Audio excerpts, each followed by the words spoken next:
Qeveria ka miratuar një projekt të ri për qarkun Shkodër të quajtur Porta e Alpeve që ka vlerën e 100 milion eurove në total, ku 50 janë me Bankën Europiane të Investimeve dhe 50 milion të tjera nga buxheti i shtetit. Lajmin e ndau Ministri i Infrastrukturës dhe Energjisë Enea Karakaçi pas mbledhjes së qeverisë. Në mbledhjen e qeverisë kemi miratuar një projekt shumë të rëndësishëm infrastrukturor për qarkun e Shkodrës, që quhet Porta e Alpeve, dhe nënkupton një marrëveshje financimi me Bankën Europiane të Investimeve në vlerën 50 milion euro dhe 50 milion euro tjera janë angazhuar nga qeveria e Shqipërisë për të alokuar nga buxheti i shtetit. Pra kemi një vlerë 100 milion euro që shkon për atë që quhet Porta e Alpeve, qarkun e Shkodrës, në lidhje me projekte infrastrukturore të natyrave të veçanta. Çfarë konsiston? Programi dhe marrëveshja ka disa komponentë, ku komponenti i parë ka të bëjë me rehabilitimin e shesheve urbane,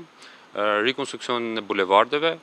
dhe qendrave multifunksionale, duke i dhënë hapësira më të mira qytetarëve të gjithë qarkut. Sipas ministrit Karakaçi, komponenti tjetër lidhet me investime infrastrukturore në akset që lidhin Bregdetin e Velipojës, liçenin e Shkodrës, lumin e Bunës dhe zonën e Malësisë së Madhe dhe Alpeve. Ka të bëjë me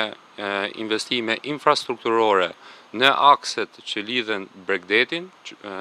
e Velipojës, liçenin e Shkodrës, lumin e Bunës dhe pjesën e Malësisë së Madhe dhe pjesën e Alpeve. Komponenti tjetër shumë i rëndësishëm ka të bëjë me investime në rrjet kanalizimesh dhe ujësjellsi, si dhe pjesët që lidhen me transportin urban, por edhe gjitha ato elementet turistike për menaxhimin e ndotjes urbane.